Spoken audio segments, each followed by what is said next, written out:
Ruska is a remote village in southern Hungary, right on the border with Serbia. This barbed wire fence is 4 meters high and razor sharp. This is also the EU's external border, and it's now closed to refugees. KATI BUKUCS is visiting the restricted access area in southern Hungary. She was here in 2015 when the first big wave of refugees arrived from Syria, Africa, and Afghanistan. I remember these hordes of refugees on the border in 2015. In Budapest, we heard about the conflicts and problems arising here. We bought hundreds of tents and blankets with donations. It was September, and the nights were already very cold. It wasn't easy to get past the armed guards protecting the border. KATI helped the refugees put up tents. Their feet were wrecked from walking long distances, she recalls, and no provisions had been made for them.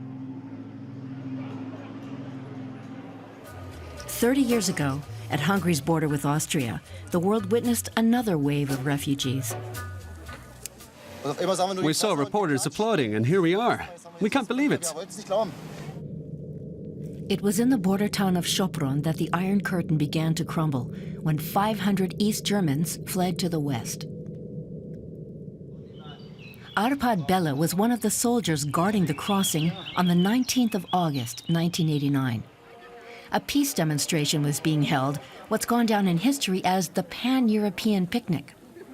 Hungary opened the border fence for 3 hours in a symbolic gesture agreed to by Austria and Hungary. Suddenly, droves of East Germans appeared in the cornfields and fled across the open border. It was an escape that had been carefully planned. The border guards could have prevented the escape. It happened very fast. The people only had to run 120 meters, and they did it in 20 seconds. We had to make a decision in that short time.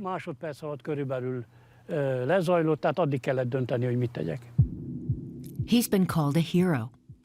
That's only half true. I don't feel like a hero, not in the least. But it's true that we turned a blind eye. We made sure we were looking towards Austria and didn't see what was happening behind us. The East German refugees were dazed, but delighted. We're free. We're glad to have made it. I can't really believe I'm here. I got off the bus just outside Sopron and crossed over.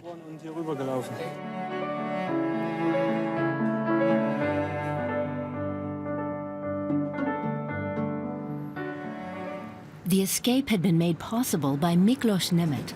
In 1988, he'd been appointed Hungary's prime minister. He decided it was no longer necessary to secure the border with Austria. Hungary was close to an abyss. Hungary was bankrupt that time. I am sitting in my room, not leisurely, workingly, and you can see always counting.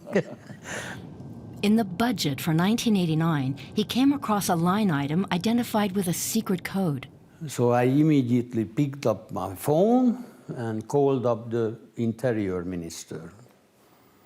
And he told me that this is the sum for the refurbishment, for the renewal of the fence between Hungary and Austria. And what did you do then? Then I crossed that big sum out of the draft budget. The first hole in the Iron Curtain. The news spread around the world. Today, Hungary began dismantling the border with Austria, which has been in place for 40 years. Electric signals were taken down along a stretch of the fence, and barbed wire was torn down. All of them noted what was going on, and no knocking on my door of the then time Soviet ambassador to Budapest protesting what you're doing. No telephone call from Moscow. It was planned for 20-25 minutes and finally ended after 2.5 hours. In a phone call, Soviet leader Mikhail Gorbachev pledged his support. Until I am sitting in this chair, there will be no repetition of 56, which is, in other words, was a clear-cut message that MIKLÓS, your hands are not tied up anymore. Now, Hungary has rebuilt its fences to keep refugees out. The right-wing government is anti-immigration, to the dismay of KATI BUKUCS. I wonder how many people these days would be happy to see the Iron Curtain that stood here 30 years ago rebuilt.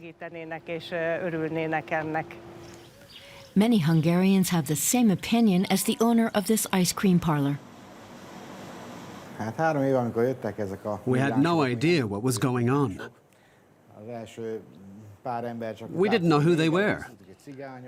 More and more of them kept on coming. We were afraid, mainly for our children. We didn't know what these refugees wanted. Ironically, now that the border is closed, business has dried up. The ice cream parlor is closing this year.